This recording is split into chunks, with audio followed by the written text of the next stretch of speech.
శ్రీ కనకపుట్టమ్మ తల్లి చల్లని చూపుతో మంగళగిరి నియోజకవర్గానికి మంచి రోజులు వచ్చాయని మంత్రి నారా లోకేష్ అన్నారు. గుంటూరు జిల్లా దుగ్గిరాల మండలం పెద్దకొండూరులోని శ్రీ కనకపుట్టమ్మ దేవాలయంలో మంత్రి లోకేష్ ప్రత్యేక పూజలు నిర్వహించారు.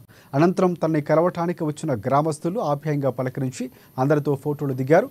అమ్మ ఆశీస్సులతో నియోజకవర్గ సమగ్ర అభివృద్ధికి కృషి చేస్తారని మంత్రి చెప్పారు. ప్రజాప్రభుత్వంలో మంగళగిరి నియోజకవర్గం వేగంగా అభివృద్ధి చెందుతుందని లోకేష్ వెల్లడించారు.